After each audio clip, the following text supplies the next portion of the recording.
All right, welcome back to Small Couch Reviews. It's your boy Sam. It's your boy Jovi. Yeah, back where we belong in the Nash Blurred Museum. Okay, we just saw the Equalizer 3. Third installment starring Denzel Washington, which is a remake of a show from the 80s. I don't know if you knew that. Yeah, that preview popped up. Yeah. I was like, oh. And then there's a reboot of that series on CBS now starring Queen Latifah. So we got three separate McCalls. Yes. But anyway, yeah, so this one, it's Denzel. He's in Italy taking on the mafia. Let's get into it.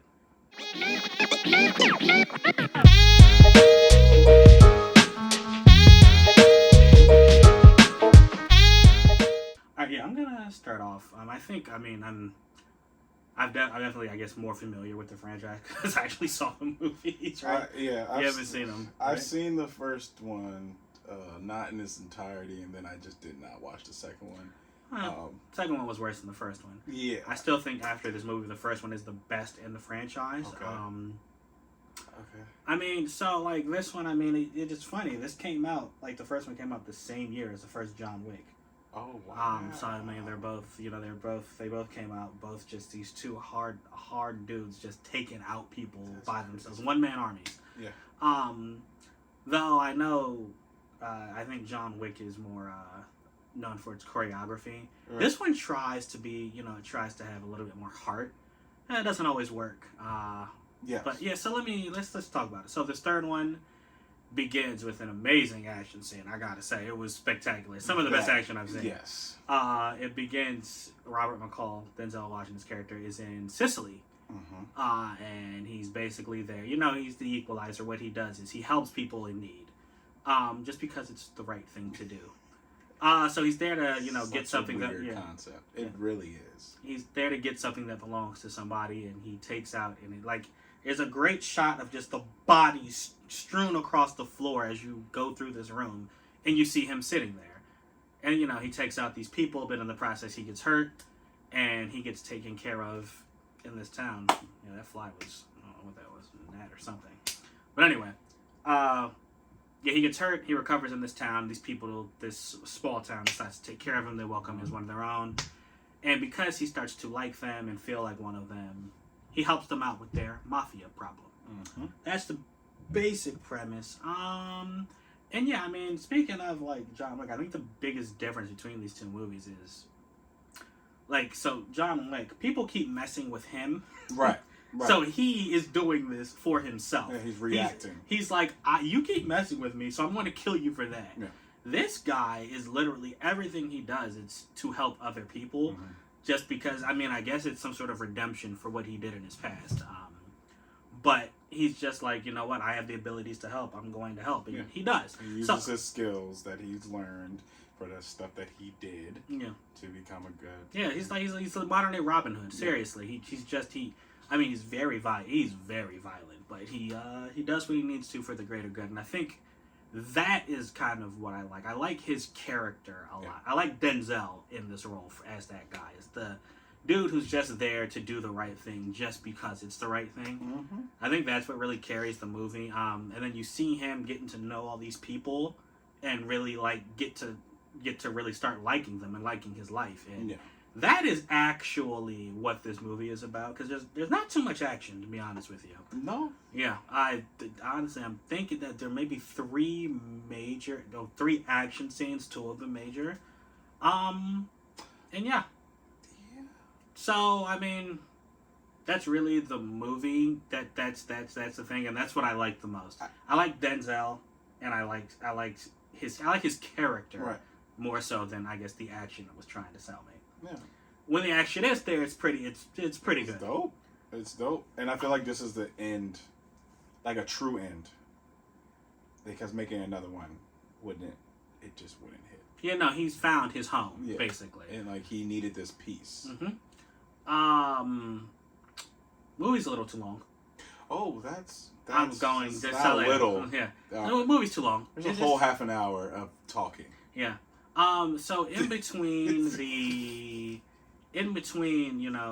action and him getting, acquainted with these people, there's this entire plot about terrorists in a drug ring starring. I don't have to say anything because That takes a large portion of the movie and ultimately doesn't really go anywhere. And honestly, you don't care. You just don't care. We all know why we're there. We're there to see Denzel fight these people that technically they deserve what they got.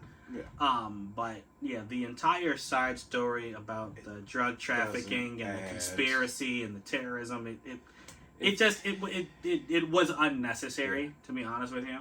If there was no drugs found on the second group of bad guys, the movie still would have been the same movie. Honestly, this kind of just rehashes the first one. The first one did it better because it just focused on, there was a person in trouble, that the young girl who was in trouble. He killed everyone associated with making that girl miserable. This one, this entire town is in trouble, and he has to kill these people. But then this other plot being thrown in there it just muddled it up a little bit, and I didn't really care for it. But that's all I really have to say. I think it was better than the second one, but I think it would have been better if they just cut some stuff out. That's it. I didn't watch the second one. I watched a recap, and the story did not seem compelling at all. The first one, I couldn't finish it because I watched it after all the hype, and it was just like, oh, this is the greatest thing in the world, and I was like getting into it with people like, oversaturated action flicks don't make just great movies. Like, it has to have a good story. And as watching the first film, I wasn't drawn in by his character. Like, I loved Denzel. I was like, maybe I don't want to see it. Maybe there was a personal thing. Like, I don't want to see him in this anymore. I don't want to see action Denzel. I just want to see like him being a great actor that he is. Okay. And so I didn't get the Equalizer. I didn't get it. I did at that time. And then watching this film, I'm like, I kind of enjoy this idea of this older man just living his life, and if he has to, he has these abilities, because it's legit ability. You don't see him use the watch and slow down time like you do in the first one, but he's using that ability because of the first two films. But it's if you haven't seen it, he's not actually slowing down. Yeah, well, yeah, right. He's not a superhero. He's not a super. But it's just like he evaluates situations. Yeah, and so like he's older now, so he can evaluate the situation without literally talking it out to the audience. Yeah. I like that aspect, and so it was just like, hey, this was cool. Again, like I said, I didn't have to say anything. Everything Sam said. That other plot, it legit did not change the actions of the main character, the side characters, even the main villains. Was like, yeah, they're part of it, but it wasn't really. They didn't have anything to do with the town. Yeah, and honestly, and then this is something I forgot. Speaking of the main villains, the climax of the film, the main fight, was a little anticlimactic. It wasn't anything spectacular. I think it was overdone too. Very drawn out. Yeah, like the last thing he did that took a very long time. It didn't hit. The executions were dope. Yeah, that's easily said though. I feel like again, that's why people loved the films, because he does these crazy things. I was like, but what about the story? Yeah. And this one, I felt something. I guess this one gives you a little more like, oh, he really helped this town. Yeah, exactly. Like that's the thing. That's what I was saying. I think that was a compelling part. But that whole half an hour that I legit missed because I was somewhere else, because they were just talking, and I guess trying to make the other plot make sense, and I didn't. Again, you talk about not caring, because I'm like, go back to the town.